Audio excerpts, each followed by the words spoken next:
Hey everybody, I'm Miss Whistler, and today I'm going to tell you all about New Zealand's long history of suffrage, a little bit about its region, and some facts worth knowing about the history of suffrage concerning indigenous women as well as European women of European descent.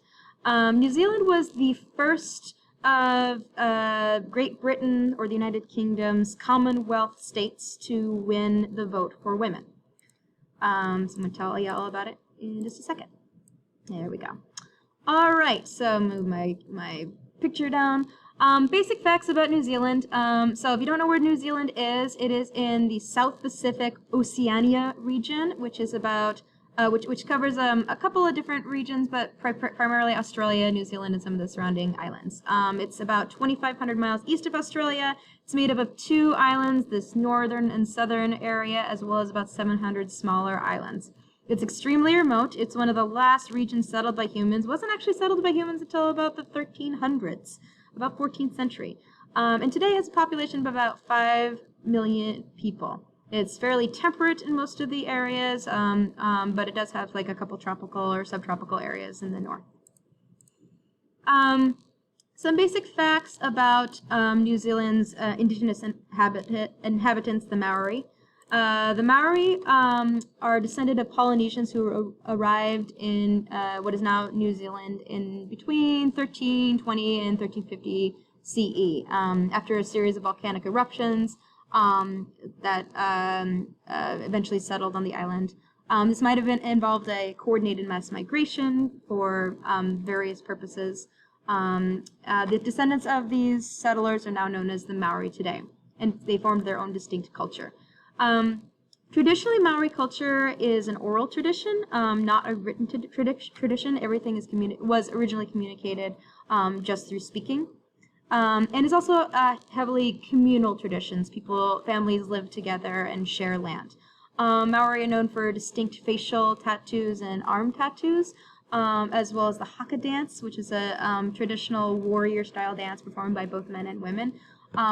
You might be familiar with some of their culture traditions if you have, for example, watched Moana. There's a lot of Maori influence in that movie. Maori still make up a large amount of the land ownership of this area, even after colonization, although there were some colonial land grabs, which I'll tell you about in just a moment. Maori women, traditionally, before colonization, could inherit land and had a major voice in the tribe and could even hold the high positions of power, including chieftain. Women who were members of chiefly families were also viewed as especially sacred and often performed special ceremonies. This changed over time as European settlers came in, because European settlers made the assumption that Maori women could not have power because of a couple religious ceremonies that were entirely devoted for men. And European settlers saw this, made the assumption because in Europe women could not hold power and would only negotiate politically with men rather than women. As a result of this, many historians saw colonialism as a huge step back in women's rights in New Zealand, as women for many, many years could not hold any political office or vote up until the major suffrage movements. Okay, so colonization in the Treaty of Waitangi. Until about 1788, there were a couple of different European explorers and attempted settlements, but were kind of pushed back by the Maori until about 1788, when the colony of New South Wales was founded by British settlers.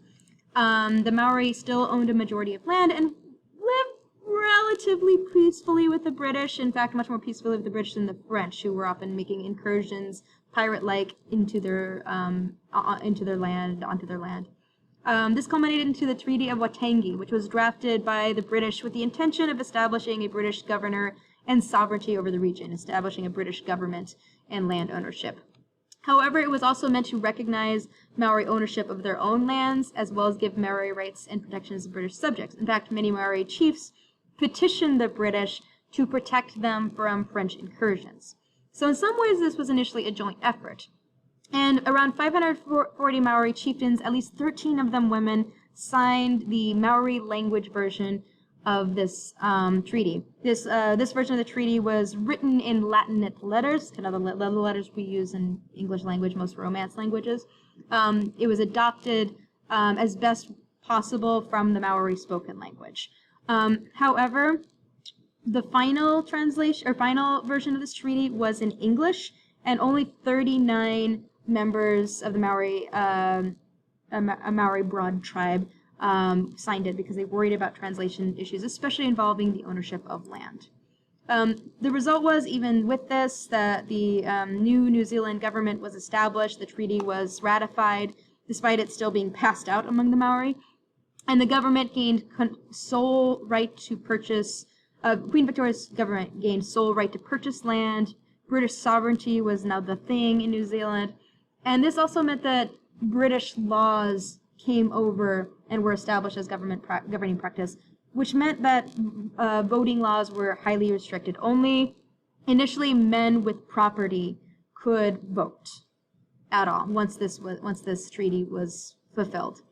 So this led to a couple different fluctuations in Maori suffrage. On the surface, Maori could actually still vote or hold political office as long as they were male. But the problem was land ownership only qualified individuals owning a certain amount of land to vote.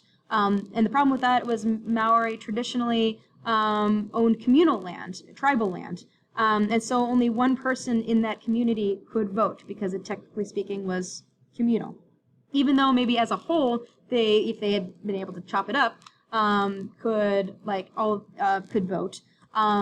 But that's the dominance of European colonialism and the assumption of what land ownership actually is led to this highly restrictive voting practice where only one person in this area of land could vote, even if many, many people lived there and could potentially vote if the law wasn't so restrictive.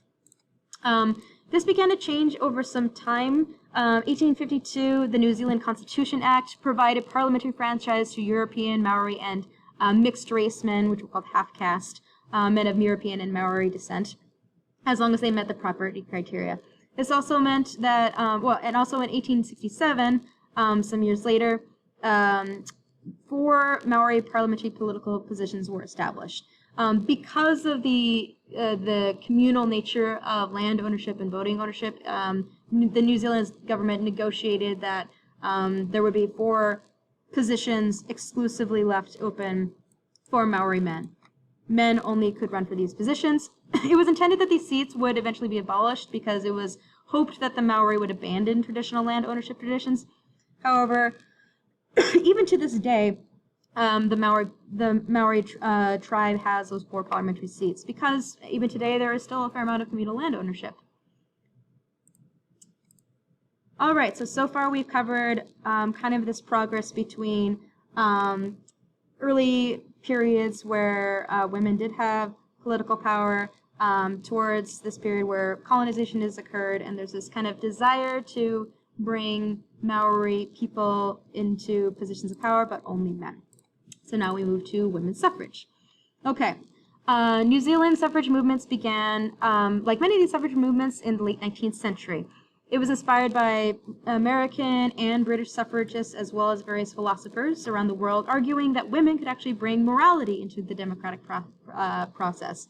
And it would also improve women's positions insofar as safety and quality of life. 2 decades of campaigning occurred before suffrage was fully achieved. Like the United States, the suffrage movement was also coincided with and entwined with the temperance movement. Many suffragists were temperance activists as well, not all, but many. And so politicians who supported the alcohol industry opposed suffrage entirely. Many opponents also argue that women's place was natural sphere was outside of politics and in the home and family. And the idea was that if you were a politician or you could vote, you as a woman would be corrupted and no longer feminine. Eventually, many British politicians, New Zealand politicians, and the support of an anonymous pamphlet, which you will read if you study New Zealand, an appeal to the men of New Zealand, which was a very well-argued philosophical treaty that asked men many questions, male politicians, many questions about, the rights of women and what women could bring to progress for this country. Helped spur this movement, and it was heavily popularized over the next 20 years or so. So suffrage advocates also countered that allowing women to vote would encourage policies that protected and nurtured families. It wouldn't actually reduce the femininity of women or cause women to be unsafe.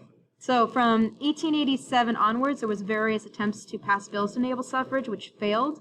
But there were petitions also over the years, culminating in one that was signed by over 300,000 women, about 1/4 of New Zealand's female population, which was presented to Parliament. So in 1893, support had become heavily popularized. Parliament introduced, alongside that petition, a new electoral bill which would allow all women, Maori women and white settler women, the right to vote. The new electoral bill passed in the lower house with a large majority, and all women, white settler women and Maori women, won the right to vote. The election that followed was there were a lot of critics that thought it was going to be really bad for women, that they were going to be unsafe and harassed by men at the polls. And in fact, that wasn't the case at all. It was a huge turnout, and it was considered one of the most orderly elections that had been recorded. Unfortunately, women did not gain the right to be elected to Parliament until 1919, and the first member of Parliament wasn't elected until 1933, 40 years after the introduction of women's suffrage. So there was still a big gap in time between the actual winning of the vote and the winning of the right to be elected, and then the first member successfully, a woman successfully being elected to Parliament.